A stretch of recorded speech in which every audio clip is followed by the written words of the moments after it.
1903年，莱特兄弟驾驶着天行号进入了蓝天，从此便翻开了人类飞行史上的新篇章。仔细想来，人类航空飞行的历史其实并不算太久远，虽然发展的速度令人震撼，但在此过程当中还是发生了不少悲剧，有天灾也有人祸。而今天的视频主角就是一架双引擎全天候战斗机，这是飞机制造商德哈维兰为了迎合英国皇家海军要求特别设计的机型 DH110，它具有全金属结构，45度后掠翼，外加4门埃顿大炮，另外还有一对劳斯莱斯涡轮喷气发动机提供动力。每台发动机能够产生33千牛的推力，这可以使飞机在前俯冲时达到超音速。总之 ，DH110 是英国第一架能够达到超音速的双座战斗机，具有很高的辨识度。不过，最初这种超音速飞机是非常危险的。在1951年9月26日，DH110 的原型机进行了首飞，测试表明飞机的性能要远远超过预期。1年之后，也就是1952年9月6日，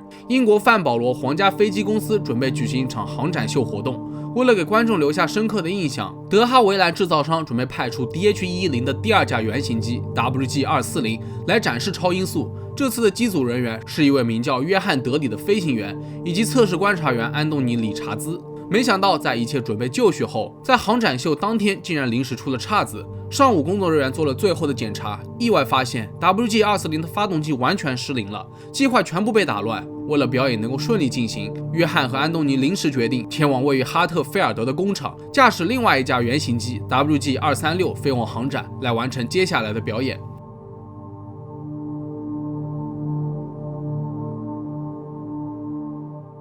9月6日这一天，范保罗的天气很好，蔚蓝的天空中飘着零星的几朵白云，观众们都早早的来到了展会，占据了观看表演的最佳位置。对于此次的表演，约翰胸有成竹。按照计划，他将驾驶 WG236 从高空超音速俯冲下来，与大约12万名观众擦肩而过。现场所有的人就会听到响亮的音爆声。在这里简单科普一下，音爆是指物体在空气当中的相对运动速度突破音速临界点才会形成的一种声响，原因是飞行器在超音速飞行时产生的压强力波传到地面上后会形成如同雷鸣般的爆炸声。随着飞机的轮流登场，很快就轮到了 WG236。约翰驾驶着它以每小时830公里的速度，从12182米的高空进行超音速俯冲，一举飞越了观众们的头顶，然后进行爬升。然而，当解说员和观众还沉浸在精彩的表演中时，意外发生了。当 WG236 恢复水平位置后，先是右舷外侧的机翼分离，然后是左舷外侧机翼，飞机猛地向上倾斜，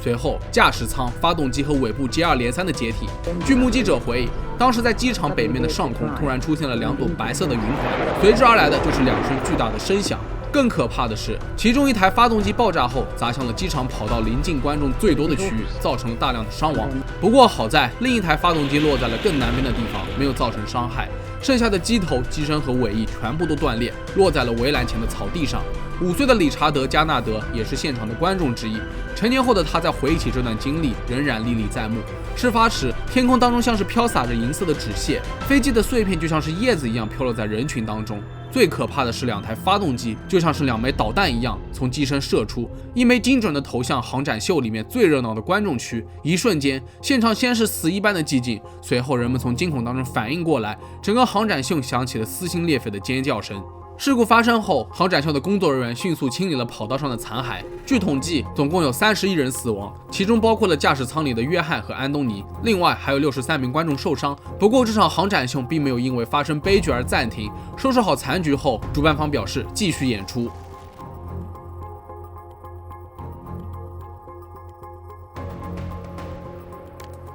不管怎么样，人们对于事故发生的原因议论纷纷。有人猜测是飞机出了故障，也有人坚信是飞行员的操作失误而导致的这场悲剧。不过，根据尸检报告，约翰和安东尼的去世并无任何异常情况。后来，调查小组通过广播和媒体呼吁目击者们提供相关的证据。不过，令人失望的是，虽然照片有很多，但绝大多数都是事故发生后的记录。后来，经过对飞机残骸的一系列研究，调查小组认为，事故发生时飞机刚转弯结束，约翰打算将操控杆向右移动，与此同时，他将机头向上拉，产生了更多的升力来使飞机爬升。然而，这些动作对于右舷机翼的外部产生了严重载荷，而飞机的结构根本无法承受得住这种载荷。因此这一设计缺陷折断了右翼机翼的外侧部分，之后重心的突变导致飞机开始向后仰，驾驶舱发动机和机翼被撕裂，出现结构故障后，整个解体过程只用了不到1秒钟的时间。调查人员也得到了最终数据，原来飞机的强度只达到了预期的64%。因此，实验飞行部的指挥官表示，综合约翰以往的飞行经验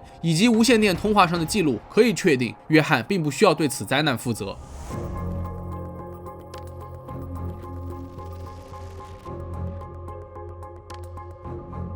这次事故之后，英国航展制定了更加严格的安全规范。喷气式飞机在直线飞行时至少距离观众228米，在表演动作时则要保持450米的距离，且始终保持150米的飞行高度。从那以后，英国便再也没有观众因航展飞行而死亡。直到2015年，肖勒姆航展的一架飞机坠毁，又夺走了11条无辜的生命。2015年8月22日，这是英国肖勒姆机场航展的第一天。飞行员安迪·希尔驾驶着一架霍克猎人喷气式飞机进行特技表演。然而，由于安迪操作失误，飞机以高速冲向地面，直接撞向了机场附近 A27公路上的几辆汽车。飞机坠毁之后，立即形成了一个巨大的火球，滚滚浓烟当中，11条生命就此陨落，另外还有16人受伤。而安迪本人被弹射座椅抛出了飞机，虽然身受重伤，但也算是捡回了一条命。经过调查，这次的事故纯粹是飞行员安迪的个人疏忽。在飞机进入环形跑道后，他飞得太低太慢，也没有采取规避行动来避免公路上无辜的车辆。这次事故后，英国所有民用注册霍克猎人的飞机都被停飞了，而且还限制了民用老式喷气式飞机在陆地上的多项展示活动，比如只能在高空飞行，不得进行特技飞行表演等等。经过多年的官司，在2019年3月8日，面临11项重大过失杀人罪的安迪还是被判无罪。虽然受害者家属对判决感到震惊，但也只能尊重陪审团的决定。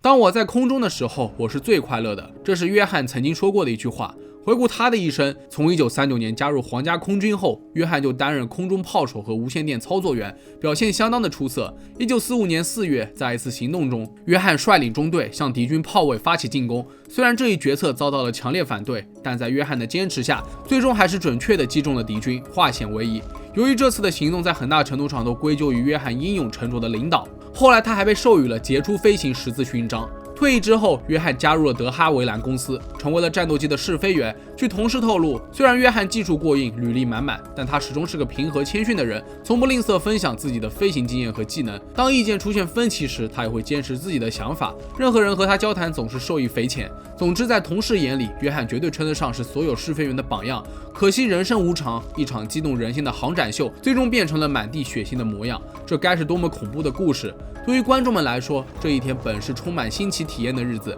所有人都可以一睹战斗机的风采。然而，天空中的庞然大物突然解体，落下了致命的金属雨，热烈兴奋的面庞也逐渐被惊恐代替。而对于约翰来说，当他意识到不仅自己要与飞机同归于尽，他又是作何感想呢？没有人会知道。总之，这是一段无法抹去的悲惨历史，也时刻提醒着我们，不管在什么领域，即使拥有最丰富的技术经验，也绝对不可能有100%的把握，永远不能掉以轻心。那好了，本期视频到这就结束了。如果觉得视频做得还不错的话，也别忘了点赞、收藏和投币。我是正正，咱们下期视频再见吧。